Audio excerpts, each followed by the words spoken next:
Oke ya, ini tahapan pengadaan untuk proses tender dan seleksi. Walaupun kemarin kita kenal ada 5 metode ya untuk konstruksi dan 3 metode pemilihan untuk seleksi, untuk apa konsultan ya. Namun yang paling banyak atau umum digunakan untuk tahap pengadaan metode untuk pengadaan kontraktor itu biasanya tender ya.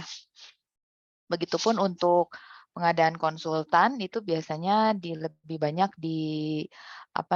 lebih banyak umumnya digunakan adalah seleksi ya.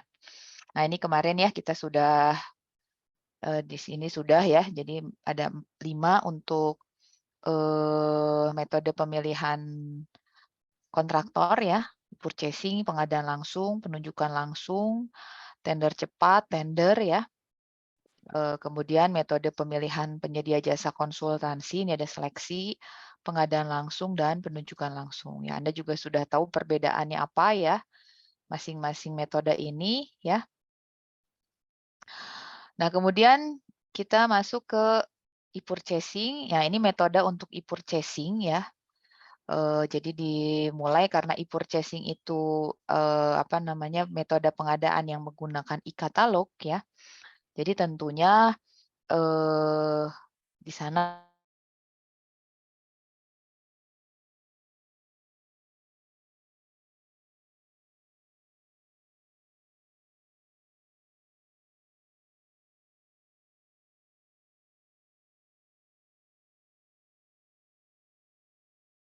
ya, di mana nanti di sana PPK, jadi PPK bisa belanja online ya, dari nilai 200 juta sampai berapapun ya. Tapi ada batasan hingga 100 miliar ya. Jadi kalau sudah PPK di atas belanja online artinya melakukan e-purchasing di atas 100 miliar, dia harus mendapatkan persetujuan dulu dari PA-KPA ya. Nah, baru dia bisa melakukan belanja online ya. Jadi dia akan melakukan di e-katalog belanja online melalui e-katalog. Jadi e-katalog yang kemarin Anda sudah lihat ya di Inaprok, itu ada e-katalog. Bu, bagaimana kalau di e-katalog barang yang dicari tidak ada gitu ya, atau paket pekerjaan konstruksi ya, atau konsultan yang kita cari tidak ada, bagaimana? Kalau tidak ada ya tidak bisa dilakukan dengan metode e-purchasing ya. Jadi harus dilakukan menggunakan metode yang lain tentunya gitu ya. Jadi wajib menggunakan e-katalog yang sudah diterbitkan oleh LKPP gitu ya. Memang yang bisa membuat e-katalog tadi itu adalah LKPP. Nah, bagaimana kalau kementerian sebetulnya memiliki kebutuhan khusus? Kebutuhan khusus misalnya harus membeli produk yang memang ini jumlahnya akan banyak gitu dan akan sering gitu ya, alat-alat tersebut atau barang tersebut atau mungkin paket pekerjaan tersebut diperlukan. Jadi, secara continue ya. Nah, itu bagaimana? Nah, itu boleh kementerian itu ya atau misalnya Satker itu mengajukan barang atau tadi jasa gitu ya, paket jasa kemana? Ke LKPP. Jadi misalnya di katalog itu tidak ada misalnya barang misalnya atau paket pekerjaan tertentu. Misalnya kalau barang kita anggap misalnya laptop jenis Lenovo misalnya untuk series L923 misalnya gitu ya. Nah, itu bagaimana? Nah, itu nanti diajukan saja. Nah, misalnya satu kementerian tersebut atau satker tersebut memang setiap tahunnya akan menggunakan laptop itu secara banyak massal gitu ya, secara massal sehingga nanti produk itu tetap harus dibutuhkan setiap tahunnya ya dan tidak hanya satu kementerian bahkan kementerian-kementerian lainnya gitu ya. Nah, seperti itu. Jadi diajukan suratnya ke LKPP sehingga nanti LKPP yang akan melaksanakan proses penyusunan e-katalog. Jadi dia akan melakukan kontrak payung biasanya ya dengan vendor-vendor ya atau penyedia jasa gitu ya. apa namanya, untuk terlibat di dalam penyusunan e-katalog ya. Nah, prosesnya seperti itu. Tapi kalau misalnya ternyata memang bagaimana kalau barang-barangnya impor? Nah, kalau barang-barangnya impor memang dibolehkan, tapi tetap ada unsur, tingkat komponen dalam negerinya, ya. Sesuai dengan apa? Sesuai dengan Perpres berapa persen gitu ya. Kenapa? Karena, pengadaan sendiri ini kita, apalagi sekarang 2022 itu sudah keluar aturan yang terbaru lagi ya mengenai, TKDN itu menjadi hal yang, apa ya, yang wajib gitu ya dalam proses, pengadaan khususnya pengadaan barang ya, pemenuhan TKDN itu ya. Jadi ingin menggiatkan produk, dalam negeri tentunya ya pemerintah kita, seperti itu. Nah kemudian ini tahapannya ya, Anda bisa baca saja nanti saya share ini materinya di WAG ya. Jadi saya masih punya utang materi itu yang minggu kemarin ya, minggu awal, minggu kemarin dan hari ini ya. Nanti setelah selesai kuliah saya share. Nah ini ya, kemudian, eee, itu ya. Kemudian berikutnya lagi adalah saya masuk ke sini ya, apa, metode di dalam kalau Anda lihat di beberapa metode, pengadaan itu ada tahapan namanya prakualifikasi atau pasca kualifikasi, atau saya berikan kemarin Anda mengisi SDP itu ada yang kebagian prakualifikasi itu ya, ada yang kebagian pasca kualifikasi ya. Nah ini ya, nah ini nanti kaitannya juga dengan tugas yang saya akan berikan ya untuk minggu depan ya, Anda diminta mencari, apa, aturan-aturan tentang kualifikasi kontraktor dan konsultan di Indonesia ya. Ini nanti. Nah, tapi ini saya jelaskan sedikit dulu, pengertiannya ya. Jadi kualifikasi apa, di dalam proses pengadaan ini dibedakan menjadi, 2 ya. Ada prakualifikasi ya dan pasca kualifikasi. Prakualifikasi ini proses penilaian kompetensi dan kemampuan usaha, serta pemenuhan persyaratan terhadap perusahaan sebelum memasukkan dokumen penawaran, ya. Sebelum memasukkan dokumen penawaran. Dan untuk prakualifikasi ini biasanya juga digunakan untuk jenis penyampaian, dokumen itu 2 file atau 2 tahap, ya. Kan kemarin, ada, apa namanya, jenis-jenis penyampaian dokumen ya, dari mulai 1 file, 2 file, dan 2 tahap. Nah, prakualifikasi ini digunakan untuk jenis penyampaian dokumen pengadaan itu untuk yang, 2 file dan, 2 tahap ya.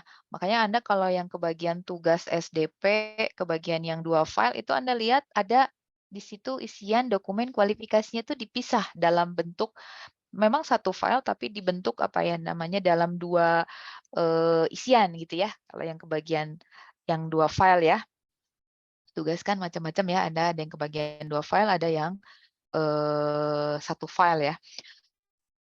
Nah kemudian juga biasanya karena, prakualifikasi ini juga menyampaikan dokumen dalam 2 file dan, 2 tahap, ini juga biasanya digunakan untuk paket-paket pekerjaan yang, kategori pekerjaan kompleks. Nah, pekerjaan kompleks kalau di dalam, Perpres 54 tahun 2010 tentang pengadaan barang jasa konstruksi, ini adalah pekerjaan yang nilainya di atas 100 miliar, ya.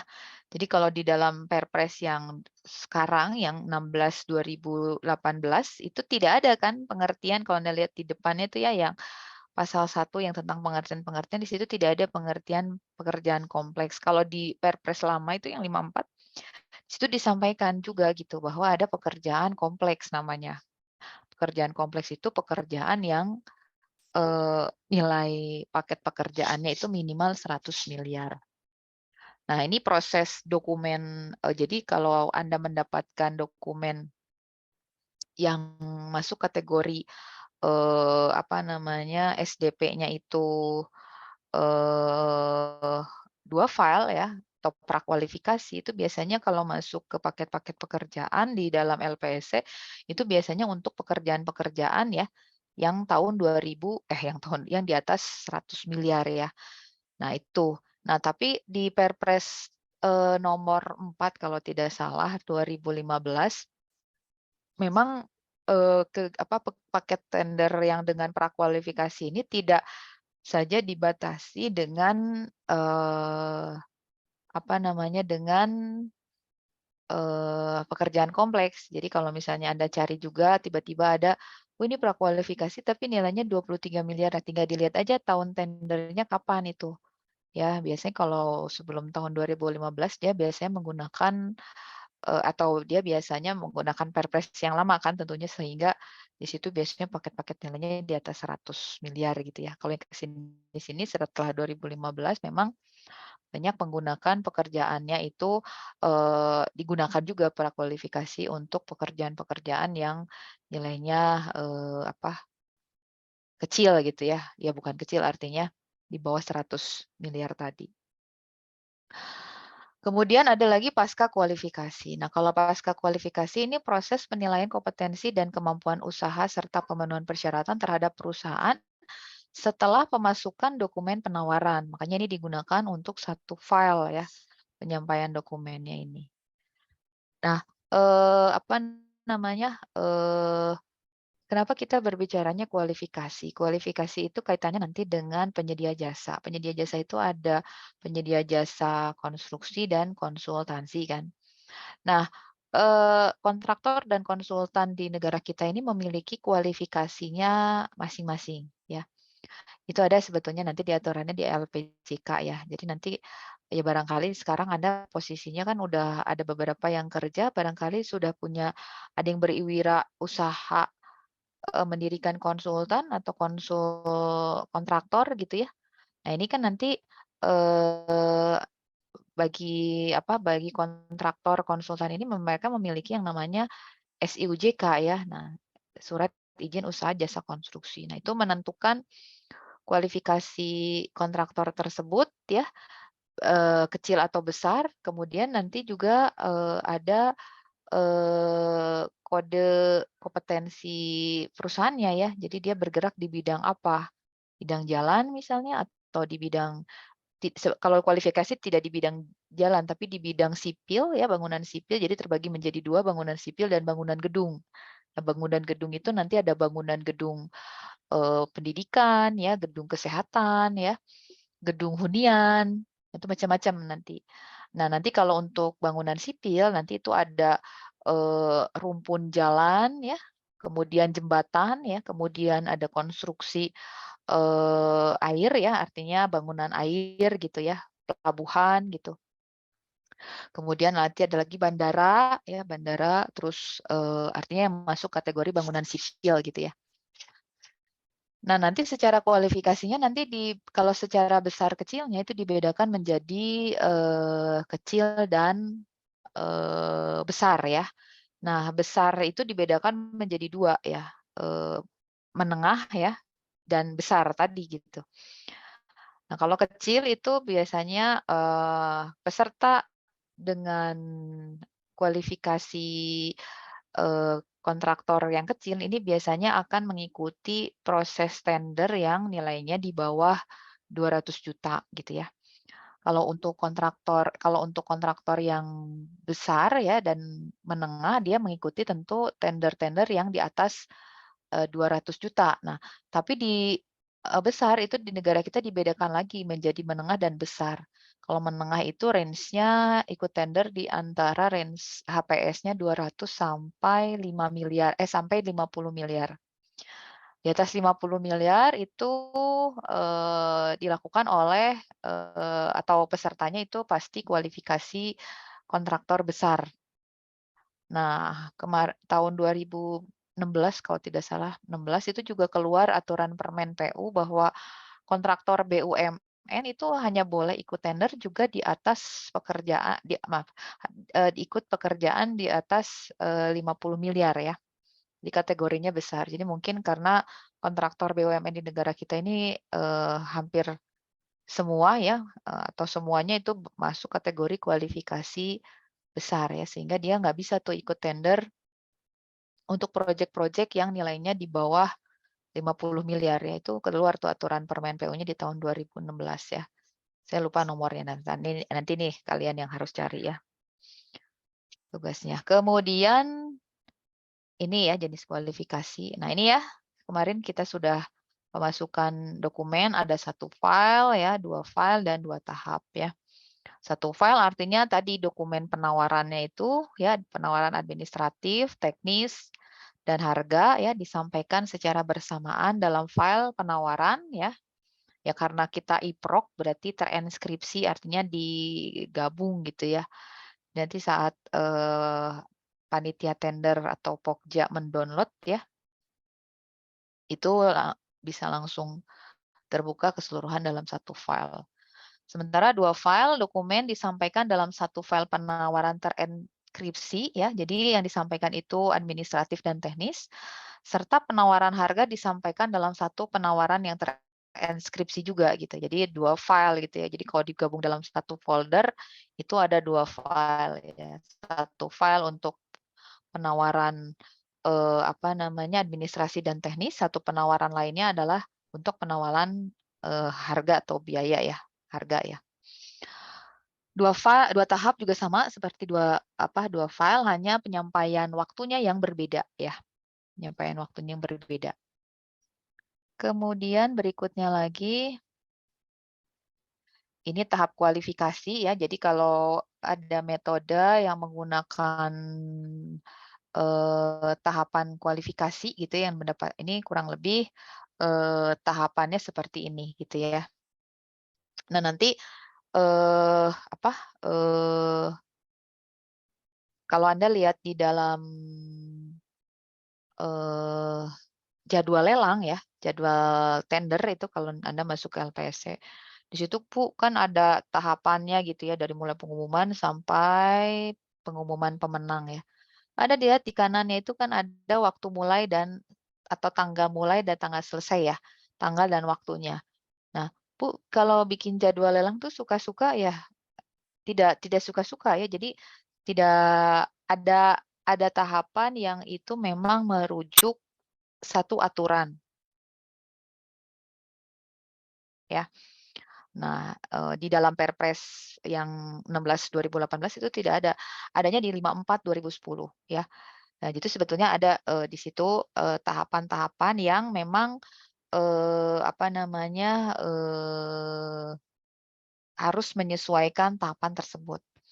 Berarti Bu kalau di IPROK-nya, nah karena sekarang itu IPROK-nya itu sudah ya artinya sudah lama ya, sudah 12 tahun kan ini dari 2010 perkembangannya. Nah, jadi pas saat mengisikan itu memang nantinya kan panitia tender itu kalau ngisinya tidak sesuai dengan aturan gitu nanti akan apa ya, akan ada notifikasi gitu ya. Ini harus diisinya minimal ini harus diisinya ini ya.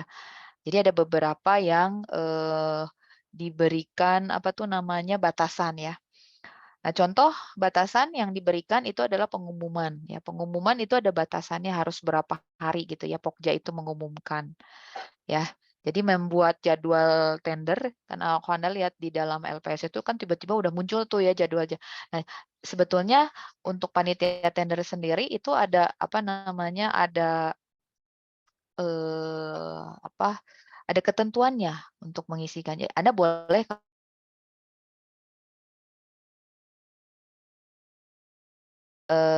lamanya berapa hari ya selain dari PPT yang saya sampaikan, Anda bisa download juga ya Perpres 54 2010 ya. Di situ ada masing-masing tahapan itu eh, apa tuh namanya yang dikunci gitu ya lamanya gitu. Jadi kalau misalnya contoh pengumuman kalau misalnya dia masuk kategori prakualifikasi ketika panitia tender ngumumin dari tanggal 1 Oktober sampai tanggal 3 Oktober, nah itu kan 3 hari kerja ya. Nah itu nggak di ini, apa namanya, nggak bisa tuh gitu. Dan itu dikasih ada notif itu untuk 7 hari kerja gitu. Nah, itu ada tahapannya yang harus apa namanya, diikuti ya, lama durasinya ya. Kalau untuk tahapan-tahapan yang lain ya itu biasanya hanya tahapan pemberian penjelasan ya Anda bisa lihat di sini penyampaian dokumen. Jadi tidak semua tahapan ya. Nah, tahapan yang paling dibebaskan itu biasanya tahapan evaluasi ya. Nah, itu paling bebas tuh evaluasi ya. Jadi lamanya bisa 2 minggu, 3 minggu tergantung kompleksitas pekerjaan karena kan yang akan mengevaluasinya di situ adalah panitia tender ya. Ini ya, ini metode untuk penyampaian 2 tahap, ya ini tinggal dibaca saja juga ya. Nanti saya share. Ini metode penyampaian untuk 2 file ya. Ini kemudian ini semua dilakukan di iProk ya. Jadi kalau iProk berarti di dalam aksesnya di dalam apa ya, di dalam apa, aplikasi ya, di dalam aplikasi LPSC. Itu untuk prakualifikasi. Ini untuk pasca kualifikasi ya, pasca kualifikasi. Ini untuk ini ya pengumuman tender ya. Kalau untuk satu file, kalau tadi untuk pasca itu 7 hari pengumumannya, kalau untuk satu file dia 5 hari kerja ya. Ini tinggal diikuti ya, ya sebetulnya tinggal diikuti ya. Ini saya beberapa dulu kalau eh, di pertemuan-pertemuan angkatan-angkatan sebelumnya, saya suka minta juga sebetulnya mahasiswa itu membuat jadwal tender gitu ya. Tapi untuk sudah 3 tahun terakhir ini saya tidak minta mereka membuat, termasuk angkatan ini juga lebih banyak mungkin saya lebih ya tadi ya membuat menyusun SDP ya. Kalau SDP langsung praktek kan Anda membuat SDP-nya gitu ya. Ini tender cepat ya. Ini tahapan tender cepat ya, tahapannya seperti ini. Kemudian pengadaan langsung juga ya. Nah, ini tahapannya. Nah, ini untuk konstruksi ya, ini untuk konsultansi. Nah, ini untuk pengadaan langsung barang ya, ini di-skip aja ya, nggak apa-apa. Kemudian ini untuk penunjukan langsung ya, tahapan penunjukan langsung. Tahapan penunjukan langsung kan ada kriterianya ya, Anda lihat di Perpres ya. Salah satu sekarang yang dilakukan dengan penunjukan langsung itu kan proyeknya revitalisasi ini ya, TMII ya, Taman Mini itu dia penunjukan langsung tuh, metodenya. Kenapa? Karena dia masuk kategori keadaan khusus. Keadaan khusus apa? Keadaan khusus untuk kegiatan, G20 ya. Jadi akan menjadi bagian yang akan dihadiri oleh presiden, wakil presiden, juga petinggi, petinggi-petinggi atau bahkan presiden, yang tergabung dalam G20 ya. Seperti itu. Jadi itu, dibolehkan untuk dilakukan dengan metode penunjukan langsung. Kalau penunjukan langsung artinya ya langsung ya satu penyedia yang ditunjuk oleh pemerintah gitu ya. Artinya oleh PA-KPA atau PPK gitu ya. Untuk mengikuti apa? Tentu untuk mengikuti ya artinya bukan tender lagi, ya tender tapi sebetulnya metodenya penunjukan langsung. Dan untuk penunjukan langsung juga masuk di dalam web ya, artinya masuk di dalam aplikasi internetnya itu masuk gitu di situ. Disampaikan hanya tidak berupa kronologis kegiatan pengadaan gitu ya. Artinya karena tahapannya kan memang artinya cuma satu peserta gitu ya. Jadi tidak sampai harus lama gitu ya seperti eh, tender pada umumnya ya, metode tender metode pemilihan, maksudnya metode pemilihan pada umumnya ya. Kemudian ya, nah itu jadi itu untuk tahapan pengadaan tender dan seleksi. Nah, kemudian kemarin kita sudah berbicara ada 3 dokumen ya, dokumen yang ada itu adalah dokumen pengadaan, pemilihan ya.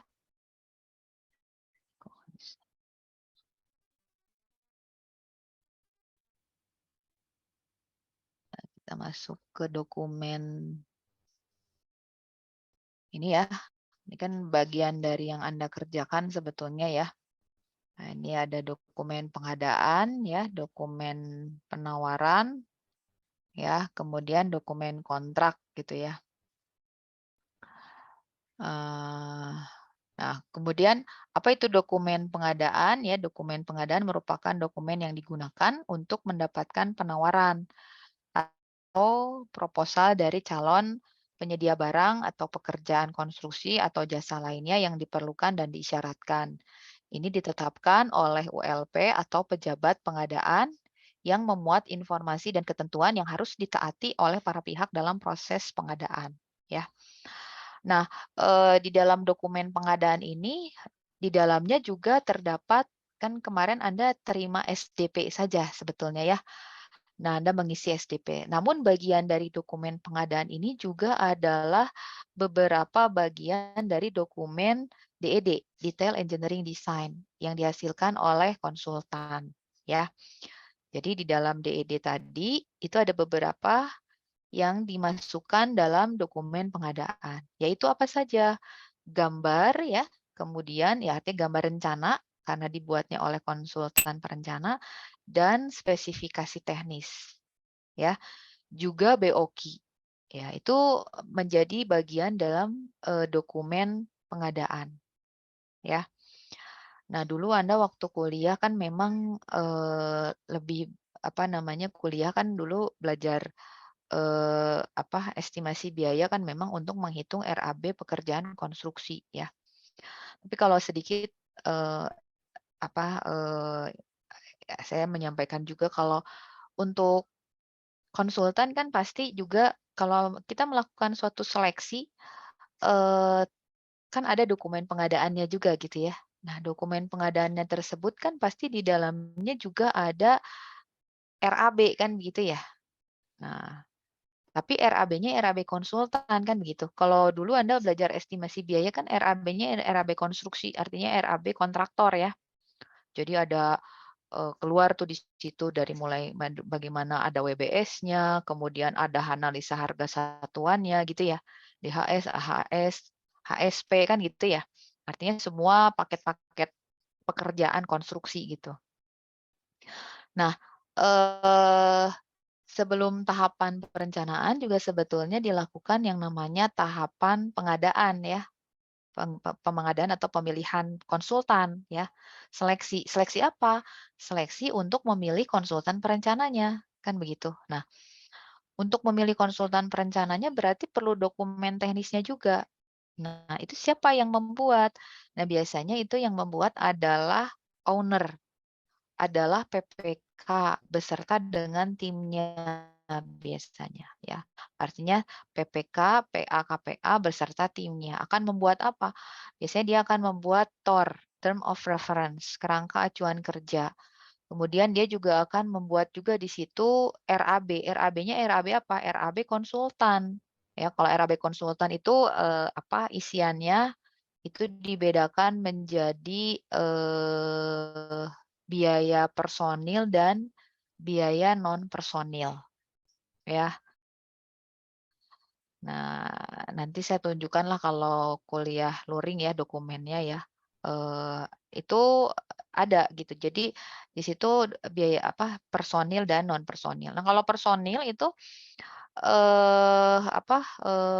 dibedakan menjadi dua lagi, ada tenaga ahli dan tenaga eh, pendukung ya. Nah, tenaga ahli itu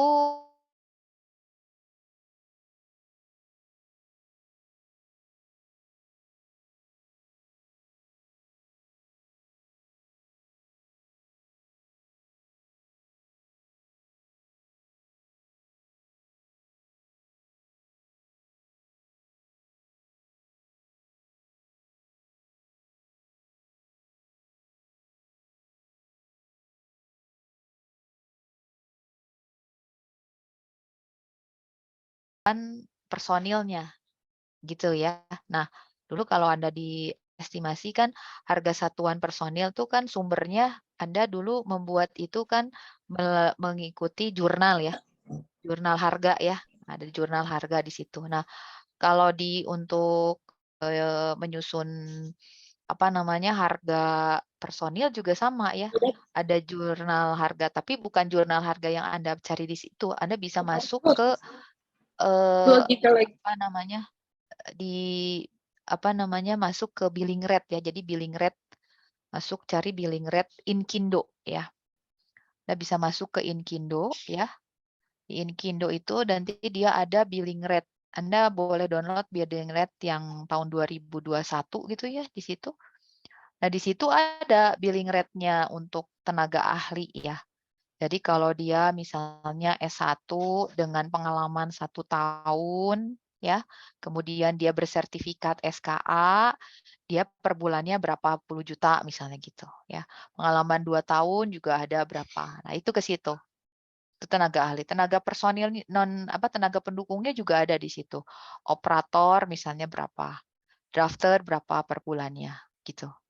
Harga satuannya merujuk ke situ gitu ya, ke Inkindo. Nah, ini nanti siapa yang akan membuat RAB untuk konsultan? Biasanya tadi pemerintah, artinya PPK, PA, KPA bersama dengan timnya ya. Dia akan mendesain RAB-nya konsultan gitu ya. Nah, gitu. Kalau Bu, kalau tim leader tadi jumlahnya 1. Kalau turunannya selain tim leader kan pasti dia nanti ada senior engineer-nya. Misalnya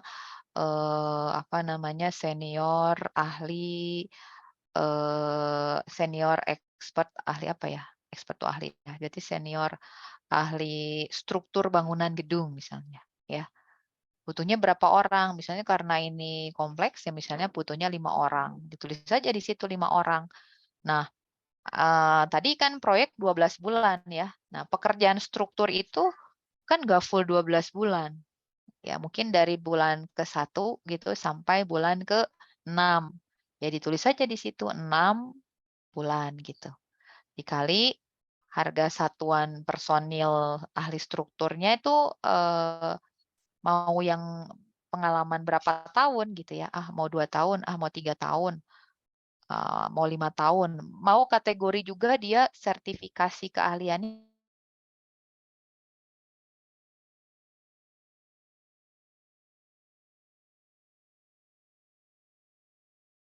3 ya. Ahli muda, ahli madya, ahli utama. Ya, jadi kalau nanti Anda mendapatkan sertifikasi keahlian, ya itu nanti grade-nya itu ada ahli muda, ahli madya, ahli utama. Ya. Nah, itu nanti dikali. Kemudian itu menjadi nanti biaya personil. Nah, ada lagi biaya non personilnya. Biaya non personilnya itu juga diatur di dalam eh, Inkindo tadi ya, billing rate yang tadi itu. Jadi Anda boleh download ya billing rate ya.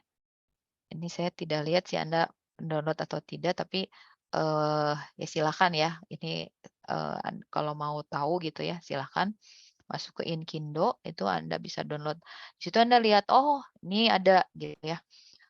Nah, itu juga ada biaya non personil. Nah, biaya non personil itu biaya akomodasi gitu ya, penerbangan pesawat gitu ya di situ. Jadi kalau nanti proyeknya di Jakarta, tapi konsultannya di Jawa Timur, nah dia harus berpikir kan nanti ada biaya penerbangan. Jadi billing rate-nya ya biaya non personilnya itu harus diisi gitu ya. Tetap memang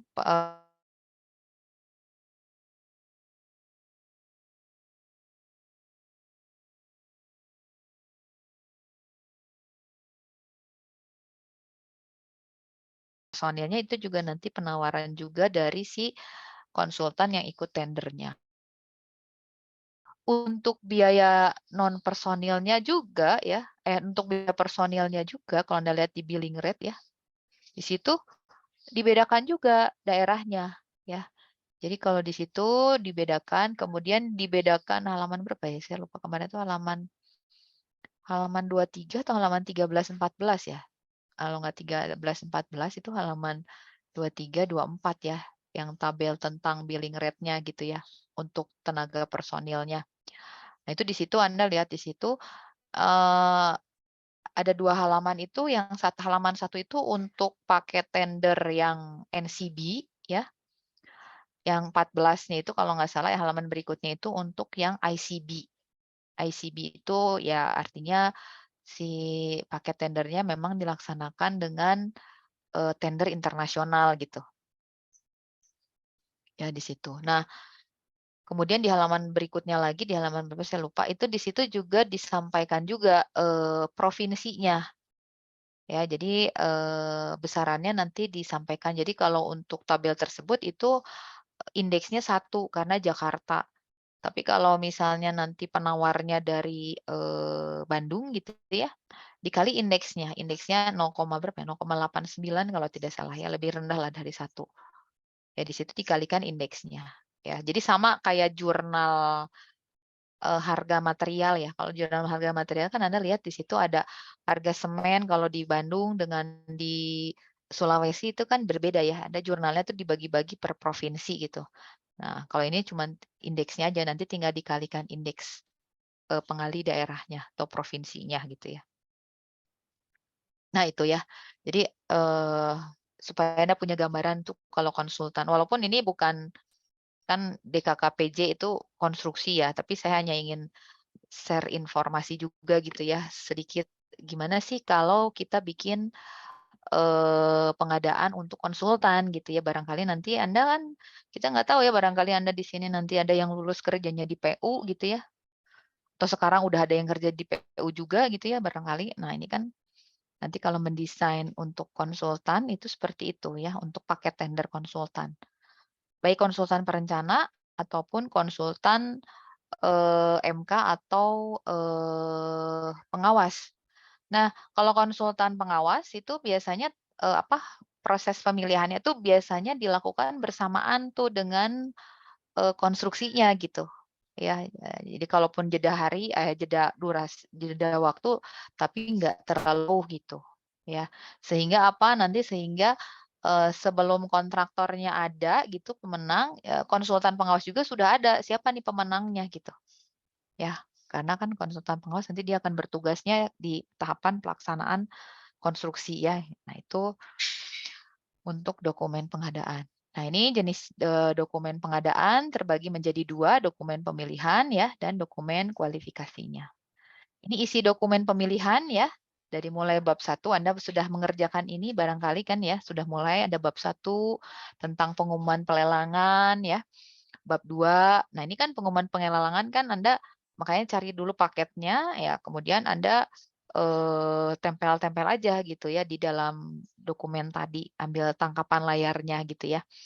Instruksi kepada peserta ya tinggal isi itu isian ya, silakan diisi, kemudian bab 3 lembar data pemilihan ya, kemudian bentuk surat penawaran ya, kemudian di situ syarat-syarat umum kontrak, syarat-syarat khusus kontrak ya, itu harus diisi. Jadi kalau Anda lihat di dalam, pengumuman pengadaan, disampaikan kan, sampai disampaikan dia jenis kontraknya apa. Nah itu kenapa, terkait apa nantinya? Terkait dengan, eee, jenis kontrak ya.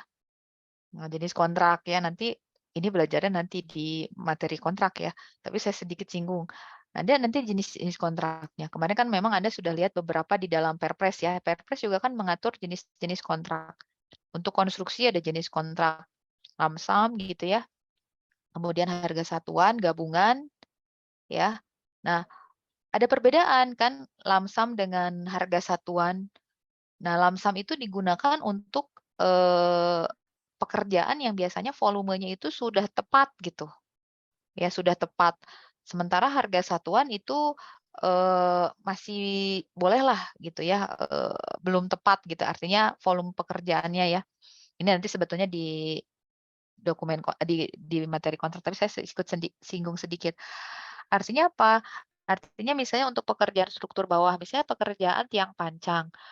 Nah, itu kalau misalnya kontraknya itu lamsam, ya, jenis kontraknya lamsam, kontraktor akan berpikir. Jadi kalau nanti misalnya ada penambahan volume, ya, penambahan volume akibat dari pemancangan tadi, kan di dalam gambarnya ada, oh di situ misalnya 12 meter. Ya, ada jumlah titiknya misalnya 200 titik. Nah, dia akan berpikir kan, nah, tapi kalau di situ, sudah betul benar-benar dia lamsam, nah dia akan cek betul-betul gambarnya itu, betul tidak, terus, BOQ-nya betul tidak ya.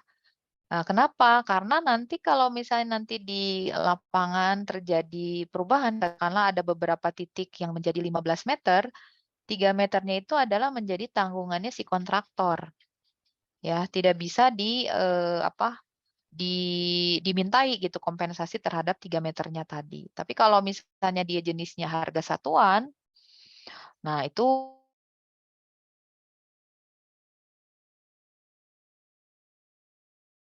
makanya biasanya juga PPK ya kan yang menentukan jenis kontrak itu kan PPK.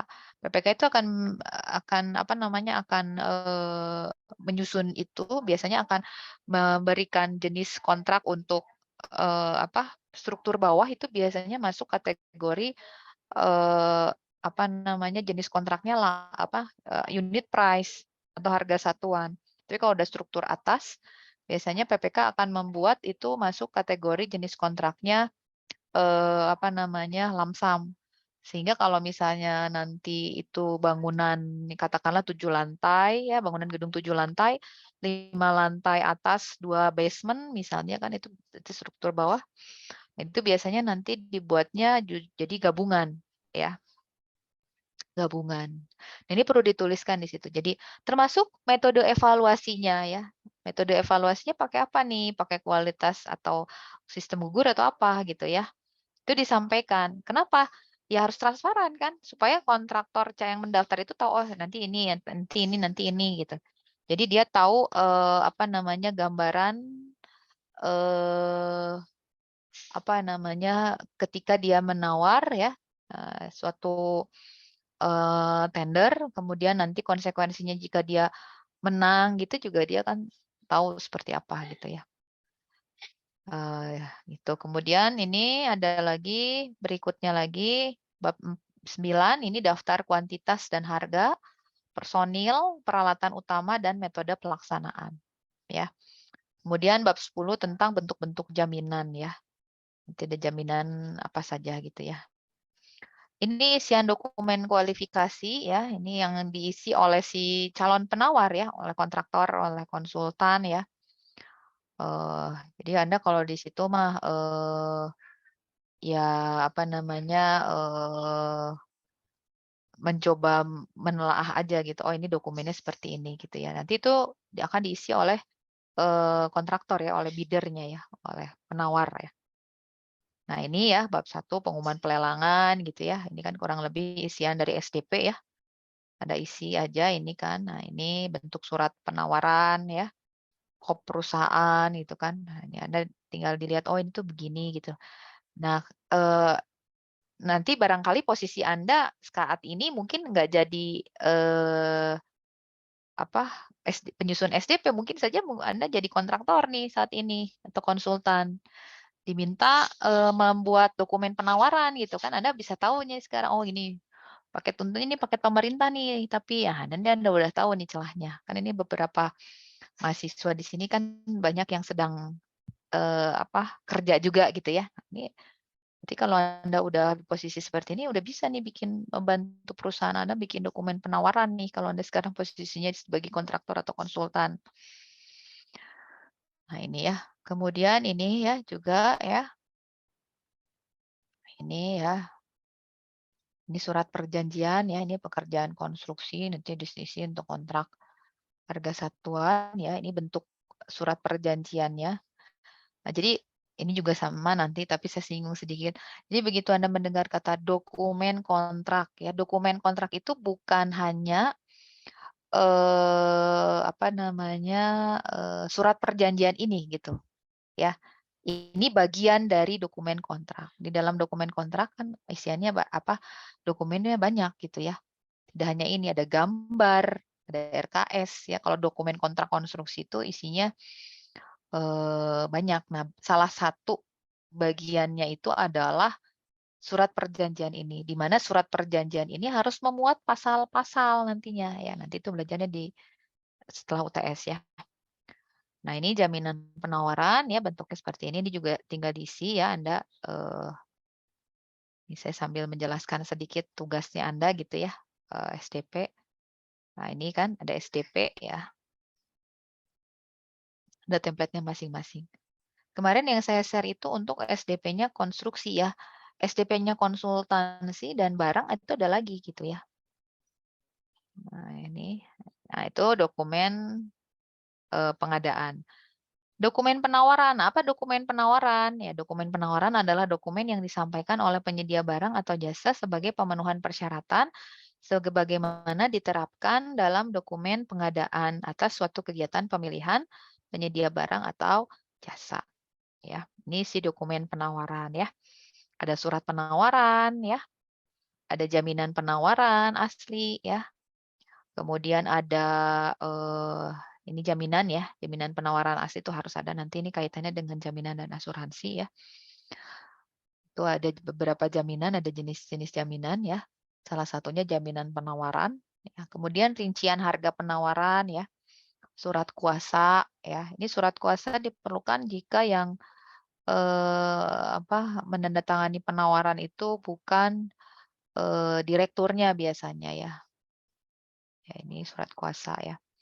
Surat perjanjian kemitraan KSO ya, jika si penawar tadi melakukan KSO dengan kontraktor lain gitu ya. Itu ada ya, diperlihatkan gitu ya. Jadi ya misalnya CV Dali dan CV Nida ini ber-KSO. Nah, ini yang ngajakin siapa nih? Oh, yang ngajakin Nida nih misalnya. Berarti nanti CV Nida ini yang ditulis di depan ya. Tapi di dalam CV Nidanya ini dia ber-KSO dengan CV Dalinya itu harus disampaikan di dalam surat perjanjian. Dan CV darinya juga harus disertakan juga persyaratan administratifnya. Ya, jadi artinya apa? Artinya SIBU-nya, CV-nya itu disertakan, kemudian SIUJK-nya juga sama ya. Artinya ini CV Dali ini nggak bodong gitu ya. Perusahaannya ada gitu ya. Nah, tapi secara tanggung jawab itu biasanya nanti PPK akan langsung bertanggung jawabnya kepada si leader dari KSO tadi ya. Leadernya itu biasanya ditulis di awal tuh kalau memasukkan dokumen penawaran. Jadi kalau leadernya CV Nida berarti CV Nida KSO Dali. Nah, nanti apa-apanya itu nanti ke CV Nida ini. Ya, begitupun kalau KSO-nya banyak. Bu, KSO itu ada batasan nggak? Boleh harus 3, harus 4, atau harus 2? Sebanyak-banyaknya juga boleh ya, mau 10 ya. Jadi mau berjamaah gitu ya. Jadi boleh ya, silahkan ya. Jadi nggak duet gitu ya, kan biasanya kan ada kalau lihat KSO tuh berdua, bertiga, Bu, ini ada 5, 6 boleh nggak? Nggak ada batasan ya KSO itu, sebanyak-banyaknya boleh. Nah, KSO juga ini nanti kaitannya juga dengan tender internasional ya. Kalau tender internasional itu kalau pesertanya, bidernya dari dari non Indonesia, artinya biasanya dia dari lender sih. Jadi kalau dari lender tuh biasanya tergantung lendernya itu biasanya nanti ada bidernya yang ikut serta. Misalnya kayak sekarang nih apa tuh namanya IKN gitu ya. Nah, IKN ini kan kita udah ada kesepakatan lender gitu nah dengan Korea, Cina dan Arab gitu ya. Nah, misalnya nanti ada tuh pembangunan jalan jembatan misalnya ya, pas pakai dananya si lender Korea gitu misalnya. Nah, nanti tuh biasanya dia si lender Koreanya ini gitu ya, kontraktor-kontraktornya itu akan ikut serta gitu biasanya ya. Tapi kalau kontraktor yang Arab itu enggak gitu. Ya, biasanya dia yang ikutnya tuh untuk paket ini tuh yang ikutnya itu lendernya dari Korea itu gitu. Nah, nanti dia nggak boleh tuh sendiri nawar. Jadi harus KSO dengan negara kita, dengan kontraktor negara kita. Ya, boleh BUMN, boleh swasta nasional, boleh. Misalnya dia akan KSO gitu ya, KSO dengan kontraktornya negara kita gitu ya. Nah, Bu, berarti kalau gitu nanti siapa yang jadi ketuanya? Ketuanya kontraktor kita. Misalnya dia KSO dengan PP gitu ya. Nah, PP misalnya KSO dengan apa ya? PT apa tuh kalau Korea apa tuh nama perusahaannya saya juga nggak familiar ya. Ya misalnya Takenaka bukan, Bu? Takenaka sih Jepang ya. Takenaka Jepang. Kalau Korea, sini ada yang di Korea, kalau Takenaka Jepang ya, kalau Korea itu saya juga nggak familiar sih ya. Kalau kemarin tuh waktu Hein, pas Bu, Hein. Hein, nah itu misalnya gitu ya. Nah itu misalnya jadi dia ber-KSO. Nah dia nanti ikut tender di negara kita itu si tim apa si leadernya itu adalah tetap kontraktor kita. Nah makanya Anda suka lihat kan misalnya kadang-kadang kenapa ada tenaga kerja konstruksi asing. Nah tenaga konstruksi asing itu nanti kaitannya dengan itu tadi, dengan misalnya nanti suatu tender tadi di IKN tadi, misalnya jalan jembatan tadi yang menjadi pemenangnya itu misalnya PP KSO Hein. Nah, itu kan nanti mereka yang akan jadi pelaksananya kan. Nah, di dalam karena KSO itu kan nanti di struktur organisasinya kan ada keterlibatan tenaga asing Korea tadi gitu. Ya, makanya nanti Anda kalau misalnya ada di beberapa di sini barangkali nanti akan kerja ke IKN di sana, nanti akan Anda bersinggungan dengan tenaga kerja asing di sana ya. Karena mau tidak mau pasti aja ada gitu. Apa namanya, pemenang tendernya itu yang memang dia KSO dengan pihak lender gitu ya. Nah, ini juga nanti ada di sini di surat perjanjian ya. Nah, tentu kan kemarin Anda terima SDP itu untuk paket pekerjaan dana APBN, APBD ya. Nah, jadi kalau masuk kategori tender internasional itu nggak pakai SDP itu ya, nggak ya, tidak menggunakan SDP yang kemarin jadi tugas Anda. SDP-nya SDP harmonisasi. Jadi diharmonisasi. Diharmonisasi apa? Diharmonisasi antara Perpres. Jadi kalau Anda terima SDP yang kemarin itu SDP mengacu ke dalam Perpres ya, aturan pemerintah tentang pengadaan. Nah, tapi kalau misalnya tendernya internasional, SDP-nya SDP antara harmonisasi antara si lender dengan SDP-nya Perpres tadi gitu. Diharmonisasi. Siapa yang mengharmonisasi dokumen ini? Yang mengharmonisasi itu adalah LKPP. Dia ada direktoratnya khusus untuk masalah aspek legal, dia yang akan mengharmonisasi SDP tersebut gitu. Dan SDP-nya itu dibuat dalam 2 bahasa, biasanya bahasa Indonesia dan bahasa Inggris. Dan ketika ada dispute atau apa namanya makna ya, kan bahasa Inggris itu ada maknanya tuh kadang-kadang. Nah, mana yang diambil ada perbedaan makna antara bahasa Indonesia dengan bahasa Inggris, yang diambil adalah bahasa Indonesia. Jadi kalau ada keambiguan pengertian bahasa gitu, nah yang diambil acuannya adalah tetap bahasa Indonesia, bukan bahasa Inggrisnya, ya. Nah, itu diharmonisasi. Nah, sampai saat ini yang sudah harmonisasi dan sudah dibakukan ya. Jadi sudah ada beberapa yang sudah baku. Jadi kalau udah lendernya dari ini udah nggak harus ngeharmonisasi lagi ke LKPP karena sudah ada bentuk bakuannya memang yang sudah dibuatkan sama LKPP itu yang lendernya dari ADB ya. ADB itu ASEAN Development Bank dan WB ya. World Bank itu sudah harmonize ya. Itu sudah ada keluar perka LKPP-nya. Dia mengeluarkan SDP untuk apa namanya untuk bentuk yang harmonize dengan ADB dan WB. Kalau negara-negara lain saya belum tahu ya. Ya sampai saat ini sih rasanya belum ya. Terakhir memang ADB ya. ADB itu salah satu yang mendapatkan hibah ADB kan Polban ya. Polban tuh dapat ADB dulu ya waktu tahun 2000 berapa ya 2016 ya. Ya, kita dapat. Makanya Anda kalau ke Polban kan lihat gedung sipil paling bagus gitu ya. Narsis ya si Ibu. Enggak ya, maksudnya dia kalau dibandingkan gedung-gedung yang lain, nah kita kan dapat dana itu waktu itu ya. Kemudian kita punya dari dana itu tuh kita dapat bisa bangun gedung sipil, kemudian apa tuh bisa pengadaan Labsam ya. Kalau udah pernah ke Polban ya, barangkali kan pasti udah pernah ke Polban ya ini. Ada Labsam, lab transport ya. Lab transport itu alat-alatnya itu pengadaannya dari situ. Kemudian lab apa lagi ya? Lab apa tuh? Belum ada sih labnya ya. lab struktur gedung ya, tapi itu belum ada ya labnya. Anda kan belajar nanti semester depan ya, belajar alat-alat NDT yang TPPG ya. Kalau yang JJ ya itu ada lab transport ya, lab transport, rekayasa transportasi. Itu pengadaan alat-alat itu kenapa Bu sipil yang dapatnya nggak? Kenapa sipil yang diberikan dana itu bukan jurusan elektro gitu, bukan jurusan mesin itu waktu itu kenapa sipil karena dalam dalam programnya negara kita MP3EI waktu itu.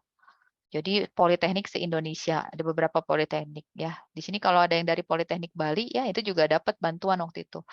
Nah, dari masing-masing politeknik itu ada kekhasan dari Politeknik Bandung yang khasnya waktu itu sipil gitu.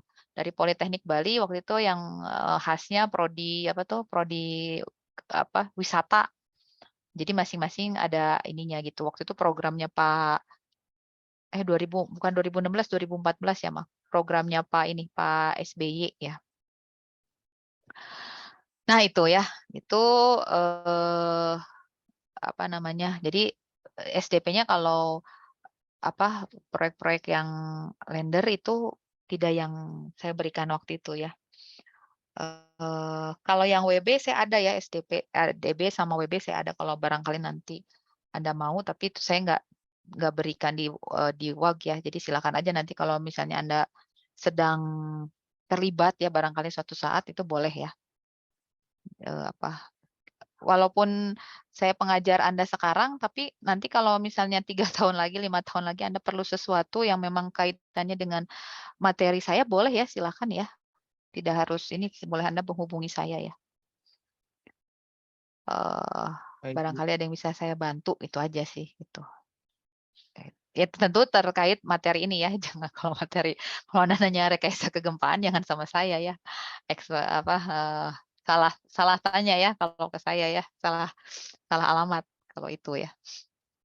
Oke, ini isi dokumen penawaran. Terus dokumen penawaran teknis ya. Dokumen penawaran teknis ini juga ya,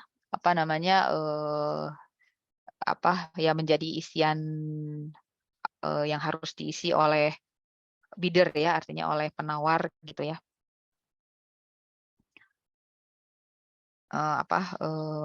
Yang harus diisi oleh penawar ya gitu ya. Jadi ini ya kategori apa tuh namanya teknis tuh itu masuknya kategorinya itu pengalaman perusahaan ya. Pengalaman perusahaan itu masuk ke teknis ya. Kalau administratif tuh tadi contohnya itu seperti apa tuh namanya izin usaha ya. SBU, SIUJK ya. Terus kemudian dia itu masuk dasar hitam atau tidak gitu ya. Kemudian punya NPWP perusahaan tersebut gitu. Jadi lebih ke kewajiban perpajakan gitu ya. Kemudian juga si perusahaan tadi penawar itu punya pengalaman pekerjaan nggak nih dalam 4 tahun terakhir ini gitu. Minimal 1 aja gitu ya. Terus kemampuannya gitu bagaimana, kemampuan menyediakan apa, menyediakan alat gitu ya, menyediakan personil ya. Kemudian dukungan bank itu kategori masuk kategori persyaratan administratif. Bisa juga ada beberapa owner itu juga mengisyaratkan juga kontraktor-kontraktor itu juga ada yang harus misalnya memiliki kualifikasi bidang manajemen mutu. Jadi dia harus punya sertifikat ISO gitu misalnya. Itu boleh ya. Itu tergantung kebutuhan. Mungkin juga sertifikat OSAS gitu ya, K3 gitu ya. Itu tergantung itu silakan boleh ya. Jadi itu tuh masuk kategori persyaratan-persyaratan administratif yang harus dipenuhi oleh kontraktor yang ingin ikut tender tadi ya. Nah, persyaratan itu dibuat oleh si owner tadi ya. Itu yang masuknya kategori administratif. Kalau yang teknis itu masuknya kayak pengalaman perusahaan ya, kemudian engineer-nya ya, personilnya seperti apa gitu ya. Itu kualifikasi teknis. Terus kemudian metode kerja ya, kepemilikan alat berat gitu ya. Kemudian jadwal bagaimana misalnya. Kemudian apalagi tuh Kalau sipil spek ya, nah, speknya gimana gitu ya. Nah, jadi kalau alat gimana Bu? Kalau alat itu maksudnya komposisinya. Jadi jangan sampai alat yang dibutuhkan tuh semuanya sewa misalnya ya. Itu persyaratan yang harus dipenuhi oleh apa di dokumen teknis ya. Ada lagi tadi biaya ya. Di dokumen biaya, kalau dokumen biaya itu terkait dengan ya apa namanya apa-apa yang harus nanti diperiksanya itu biasanya kalau oleh panitia tender itu terkait dengan kewajaran harga gitu ya. Kewajaran harga, kemudian misalnya harga totalnya gimana nih, melebihi HPS tidak gitu misalnya. Atau lebih kecil dari 80% HPS tidak. Jadi ada kewajaran ya, kewajaran penawaran. Jadi, Bu, boleh nggak ya kalau misalnya harga HPS-nya 100 miliar, ada kontraktor nawarnya 60 miliar. Boleh tidak? Boleh ya. Nah, tapi kita ini punya pemerintah itu punya harga kewajaran. Nah, harga wajar itu berapa sih dari nilai HPS? Nah, 80% dari nilai HPS. Jadi 80% nilai HPS itu dianggap wajar gitu. Tapi kalau nawarnya di bawah 80% tidak berarti digugurkan. Ya, tapi dia nanti harus menaikkan jaminan. Nah, nanti kan ada jenis-jenis jaminan. Nanti itu di materi berikutnya ya minggu depan. Itu ada jaminan gitu ya. Yang harus dia naikkan ya. Tentu dengan penawaran itu kan dilihat juga ya dokumen teknisnya ya. Ya kan nggak logis juga gitu ya, misalnya nawarnya terlalu ini tapi dokumen teknisnya tidak dilengkapi juga gitu ya.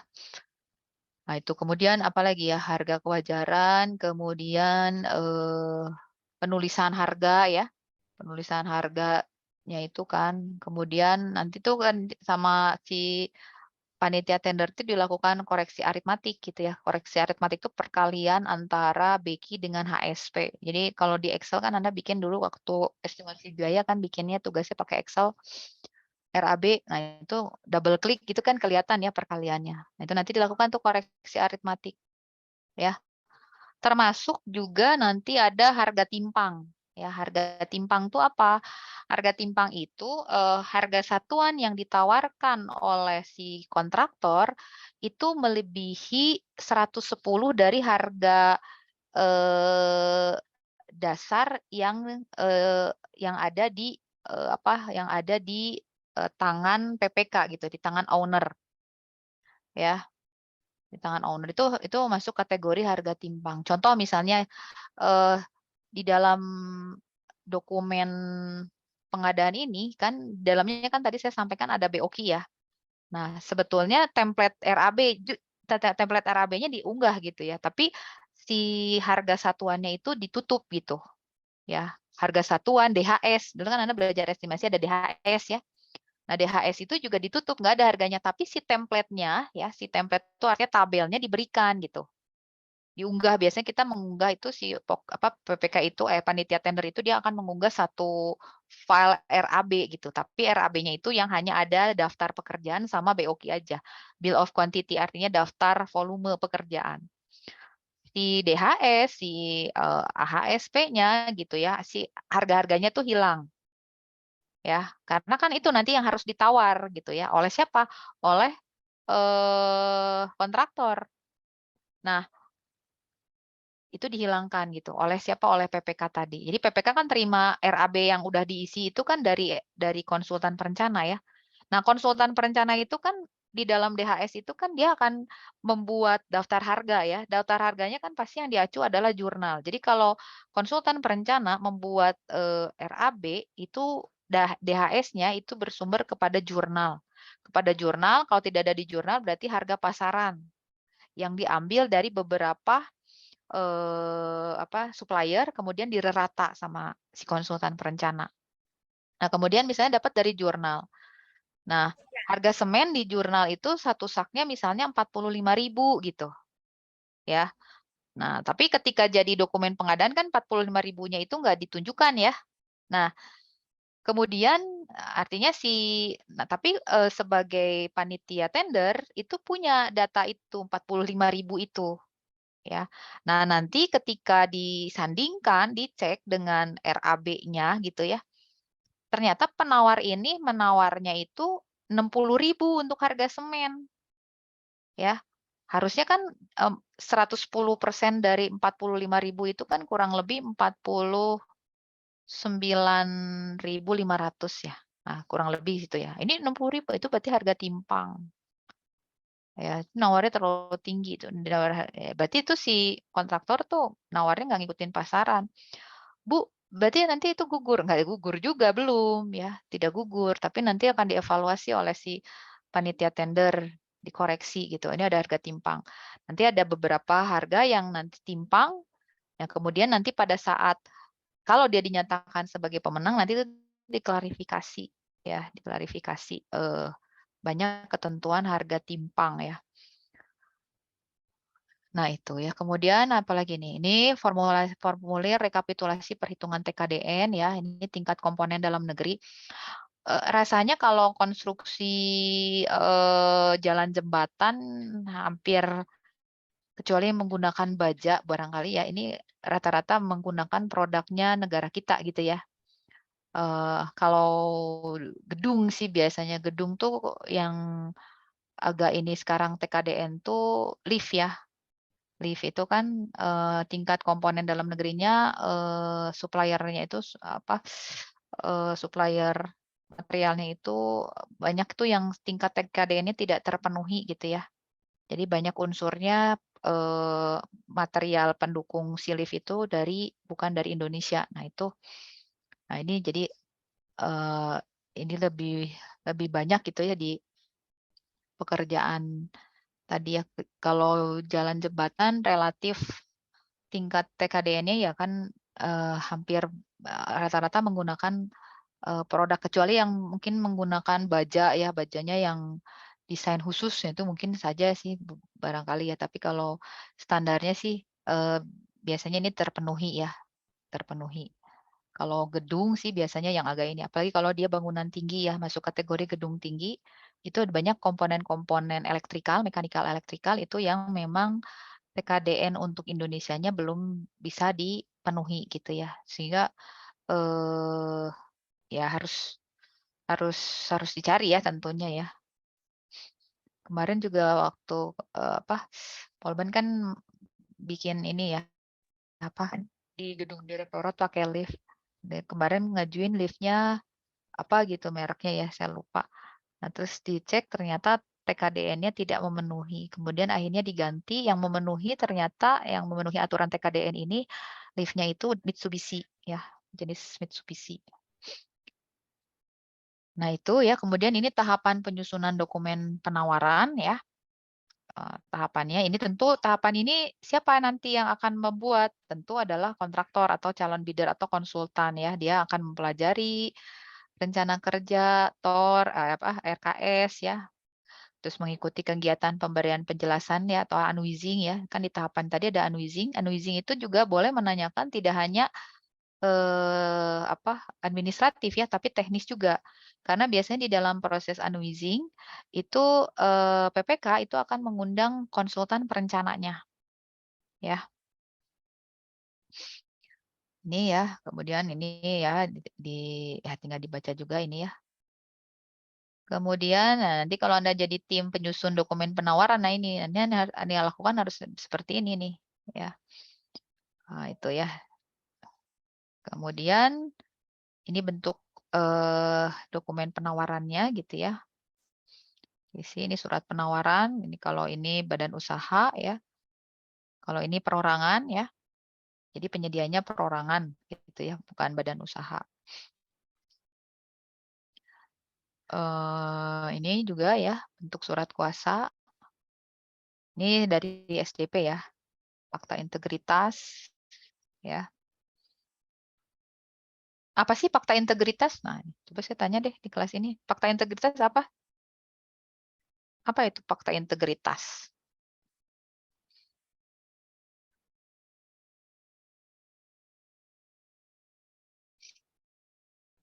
Ada yang tahu apa itu fakta integritas?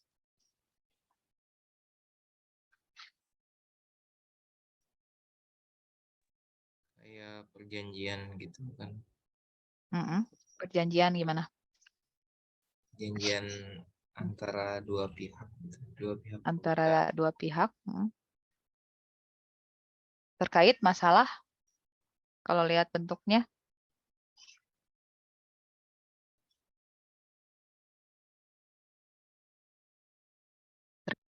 apa biasanya? Fakta integritas itu.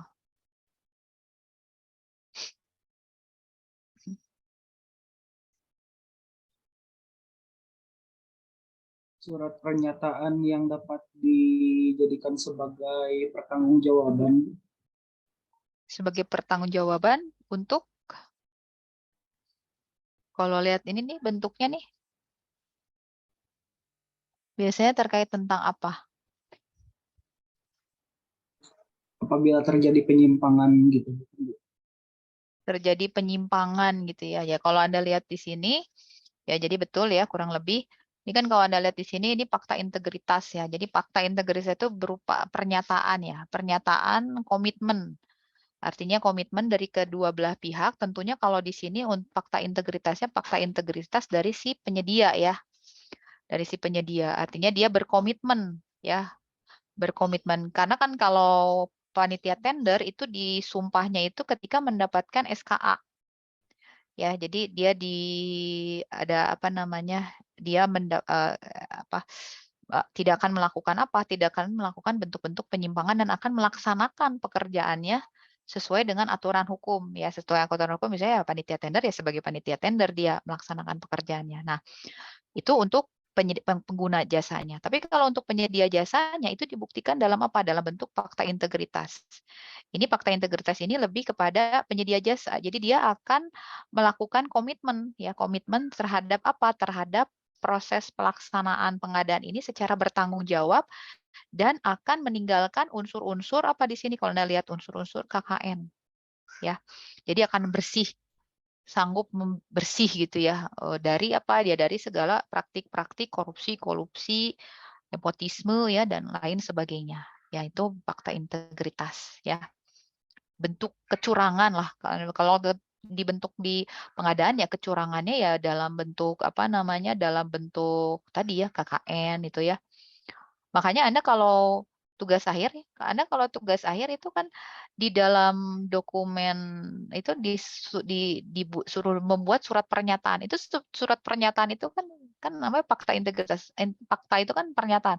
Jadi itu tuh Anda tuh menyertakan juga fakta integritas Anda. Fakta integritas Anda tanda tangani kan pakai apa? Pakai materai di atas materai gitu ya. Fakta integritasnya siapa? Bahwa betul bahwa tugas akhir yang Anda kerjakan itu dihasilkan sendiri gitu dan tidak memenuhi tidak terjadi unsur-unsur misalnya di situ bentuk kecurangan seperti misalnya plagiarisme dan sebagainya kan gitu. Makanya kan dulu waktu awal-awal saya masih ingat surat pernyataan itu dosen pembimbing harus tanda tangan. Saya bingung, kenapa dosen pembimbing harus tanda tangan? Karena yang buat dokumen itu bukan dosen pembimbing, tapi mahasiswa. Mahasiswa yang harusnya membuat fakta integritas terkait dengan dokumen tadi. Kalaupun misalnya pembimbing harus tanda tangan, mungkin hanya mengetahui dan itu tidak di atas materai. Ini fakta integritas itu selalu karena dia ada unsur ikatan hukum, berarti itu ada materai. Ada materai. Jadi yang mengikat sebuah pernyataan itu adalah materai. Makanya Anda harus hati-hati, barangkali suatu saat nanti Anda sudah makin tinggi levelnya, hati-hati ketika Anda menandatangani sesuatu yang itu di atas materai. Ya, Anda harus betul-betul dibaca itu. Klausul-klausulnya apa yang harus Anda tanda tangani itu. Nah, itu harus hati-hati. Karena itu kaitannya nanti dengan kekuatan hukum. Ya, itu. Oke ya, kemudian berikutnya lagi, ini juga sama ya fakta integritas. Nah, itu dokumen penawaran. Berikutnya adalah dokumen kontrak. Nah, dokumen kontrak ini adalah keseluruhan dokumen yang mengatur hubungan hukum antara PPK dan penyedia jasa untuk melaksanakan dan menyelesaikan pekerjaan. Ya, dengan penyedia jasa apa? Dengan penyedia jasa yang menjadi pemenang, ya. Ini adalah jadi dokumen kontrak. Isinya ini ya, surat perjanjian ya. Surat perjanjian nanti ya masuk ke materi kontrak, itu Anda menyusun ini pasal-pasalnya nih. Ya, pasal-pasal antara siapa? Antara pengguna dan penyedia jasa. Nah, itu gimana nih nyusun pembuatnya gitu ya. Kemudian ini ada lagi isi perjanjian ya, penutup perjanjian, lampiran perjanjian ya. Ini isinya ya. Nanti di dalam apa namanya di dalam surat perjanjian, surat perjanjian itu ada template-nya tidak? Kalau untuk proyek-proyek pemerintah sih biasanya sudah ada template-nya. Kita mengacu ke peraturan UPR.